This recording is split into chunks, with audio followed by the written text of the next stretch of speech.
আজকে আমরা দ্বিতীয় অধ্যায়ের অষ্টম শ্রেণীর দ্বিতীয় অধ্যায়ের 14 নম্বর অঙ্কটা করব। 14 নম্বর অঙ্কটা সবাই পড়ি।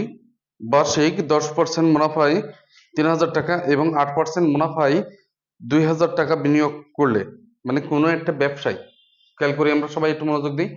কোনো একটা ব্যবসায়ী এক জায়গায় তুমি ইনভেস্ট করেছো 8% হারে 2000 টাকা বা 3000 টাকা, এবং আরেক জায়গায় 10% হারে 2000 অথবা 3000 টাকা বিনিয়োগ করেছো।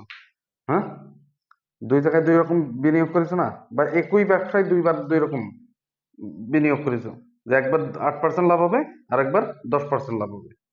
বুঝতে পেরেছো? এখন গড় মুনাফার হার কত বের করতে হবে। গড় মুনাফার হার কত সেটা আমাদের বের করতে হবে। এক জায়গায় 2000 আর এক জায়গায় ক হাজার টাকা ইনভেস্ট করেছো, 3000 টাকা ইনভেস্ট করেছো, তাই না? 2000 আর 3000। খেয়াল করি আমরা সবাই।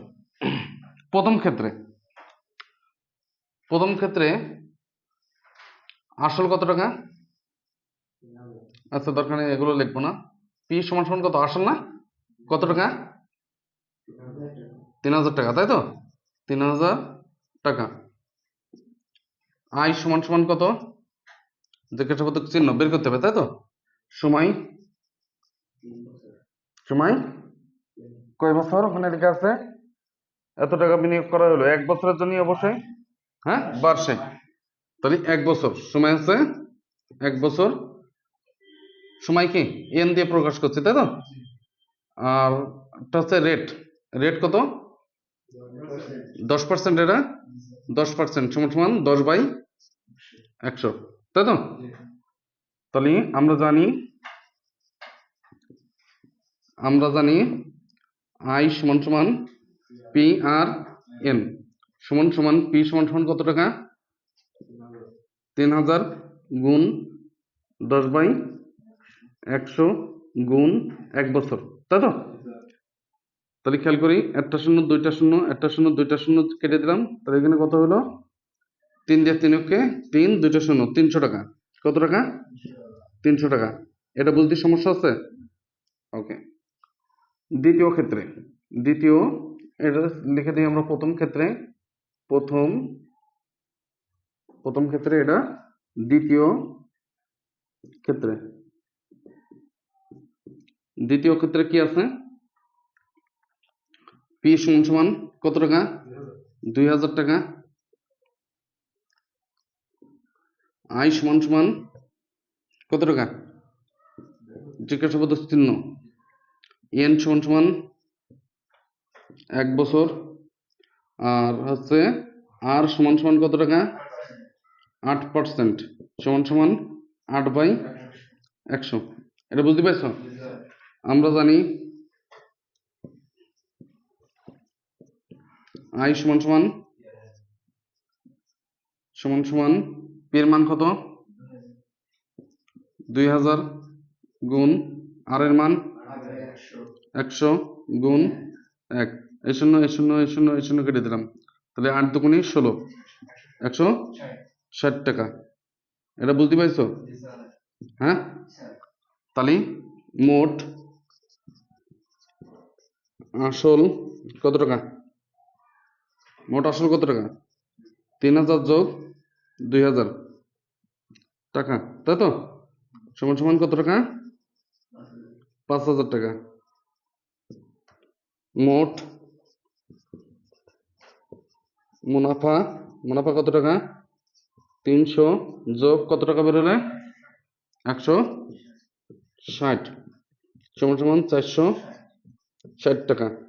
এটা বুঝতে কোনো সমস্যা আছে? এটা বুঝতে পারছো? তাহলে আমরা তৃতীয় ক্ষেত্রে যাই। তৃতীয় ক্ষেত্রে পি সমান সমান কি? 5000 টাকা। পি সমান সমান 5000 টাকা। আই সমান সমান বের করতে হবে আমাদের মুনাফার হার, গড় মুনাফার হারটা বের করছি, তাই না? তারপরে কি আছে? এন সমান সমান 1 বছর। আর আর সমান সমান জিজ্ঞাসাবাদক চিহ্ন। মুনাফার হার বের করতে পেরেছ না? তাহলে এন আই সমান সমান কত হবে? মনোযোগ দিতে হবে, অঙ্কে মনোযোগ দিতে হবে। আই সমান সমান তাহলে কত বলতে আমাদের? 460। এখানে বের করলাম না আমরা? অবশ্যই এখানে 460 হবে। বুঝা গেছে? ওকে, তাহলে আমরা জানি আই সমান সমান, সরি, আর সমান সমান কত? I by PN equal to গুণ 100, গুণ 100। আই সমান সমান কত? 460। পি সমান সমান কত? 5000 গুণ এন সমান সমান 1 বছর গুণ 100, তাই তো? তাহলে আমরা কাটাকুটি করি, 1 2 3, 1 2 3, 3 শূন্য কেটে দিলাম না? এখন আমাদের কত হচ্ছে? 46/5 ভাগ 46। তাহলে 5 আটা 5 নং 45, 5 নং 45 বিয়োগ করলে কত হবে? 1 দশমিক, দশমিকের জন্য এটা 0, 5 দুগুণী 10 সমান সমান, অতএব নির্ণয় মুনাফার হার 9.2%। বুঝতে পারছ? হ্যাঁ, অতএব নির্ণয় গড় মুনাফার হার, এখানে গড়টা লিখে দিতে পারো। গড় মুনাফার হার এতটুকু। একদম সহজ না? এটা পারবা আন্দাজে? যদি তোমরা পারো অবশ্যই অবশ্যই আন্দাজে এই অঙ্কটা করতে হবে, বোঝার পরে অবশ্যই আন্দাজে, না দেখে এই অঙ্কটা করতে হবে। ধন্যবাদ সকলকে।